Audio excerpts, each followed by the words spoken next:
नमो नमः। प्रवाचिका अहंदया जोशी संस्कृताध्ययने समेषां स्वागतम्। अधुना या कथाहं पठामि सा कथा अस्ति दैवभक्तः नानकः अस्ति। तर्हि आरम्भं कुर्मः। नानकः आबाल्यात् एव धार्मिकप्रवृत्तिमान्। कदाचित् सः ध्याने मग्नः आसीत्। तदवसरे तत्समीपम् आगतः कश्चन कृषिकः। नानकवर्य, तीर्थक्षेत्रदर्शनाय गन्तुमिच्छामि सकुटुम्बम्। पञ्चानां दिनानाम् अनन्तरम् एव मम प्रत्यागमनं।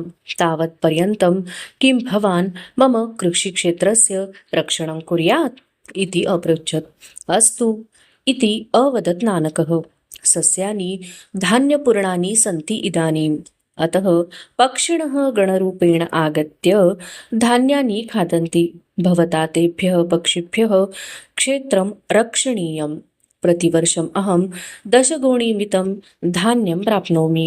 तावत् प्राप्येत् एतस्मिन् अपि वर्षे।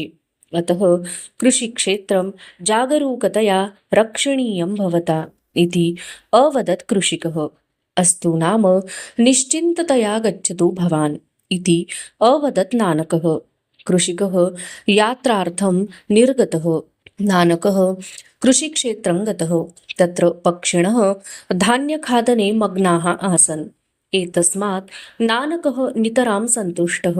सः भगवन्तं प्रार्थितवान्, देव, कृषिकस्य धान्यं रक्ष, भवदीयं भागम् एतेभ्यः पक्षिभ्यः यच्छ इति। पक्षिणः आनन्देन धान्यानि अखादन्। यात्रां समाप्य प्रत्यागतः कृषिकः कृषिक्षेत्रम् आगतवान्। कृषिक्षेत्रे धान्यानि खादन्तः बहवः पक्षिणः तेन दृष्टाः। नानकस्तु तेषां निवारणे कमपि प्रयासम् अकुर्वन् आनन्देन उपविष्टः आसीत्। एतस्मात् सः कृषिकः नितरां कुपितः। तदा नानकः अवदत्, आर्य, अलं कोपेन भगवतः भागः पक्षिभिः खाद्यमानः अस्ति। भवदीयः भागः क्षेत्रे अस्ति एव, अतः चिन्ता न करणीया भवता। ततः कृषिकः धान्यानां लवनं कृतवान्। आश्चर्यं नाम 10 गोणीमितं धान्यं तेन प्राप्तमासीतेव। सः महत् आश्चर्यम् अनुभूतवान्। आर्य, भवतः जन्तुषु प्रीतिः, भगवती भक्तिः च असाधारणी।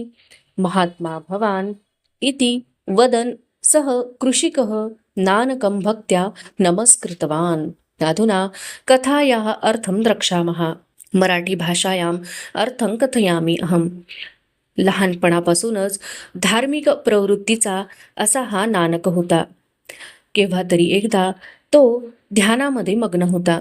त्यावेळेला कोणीतरी एक शेतकरी त्याच्याकडे आला आणि त्याला म्हणाला, हे नानक, मी सकुटुंब सहपरिवार तीर्थक्षेत्र दर्शनासाठी जाणार आहे. तर 5 दिवसानंतर मी परत येईन.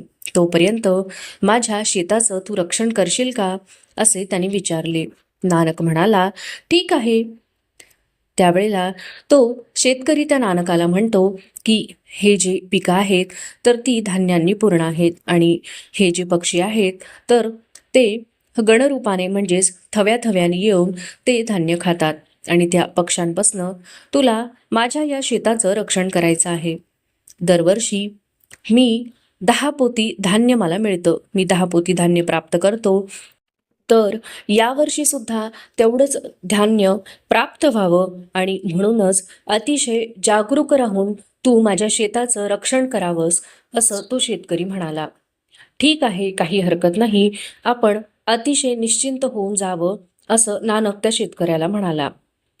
शेतकरी यात्रेसाठी निघून गेला आणि नानक सुद्धा त्या शेतामध्ये गेला. त्यावेळेला पक्षी धान्य खाण्यामध्ये मग्न होते, आणि हे सगळं दृश्य पाहून तो नानक अतिशय संतुष्ट झाला आणि त्याने भगवंताला प्रार्थना केली, हे देव, या शेतकऱ्याच्या धान्याचं रक्षण कर. तुझा जो भाग आहे तो या पक्ष्यांना दे. आणि पक्ष्यांनी आनंदाने ते धान्य खाल्लं. यात्रा संपवून परतलेला शेतकरी त्या शेतामध्ये गेला.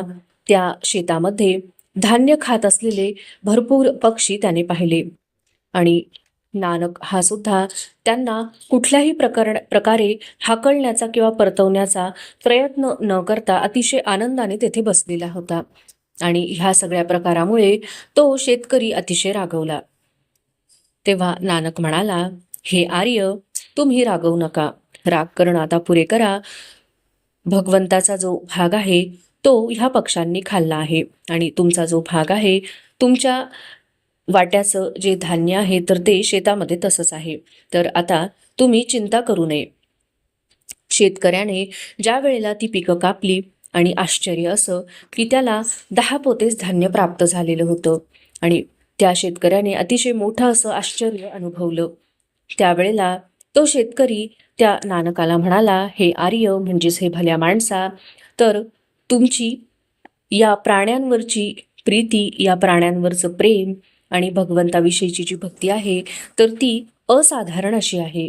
तुम्ही महात्मा आहात असं म्हणत त्या शेतकऱ्याने त्या नानकाला नमस्कार केला.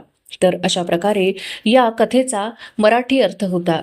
अधुना अग्रिमे सोमवासरे पुनर्मिलामः नूतन कथया सह. तावन् मंगलं भूयात्, शुभं भूयात्. नमो नमः. धन्यवादः.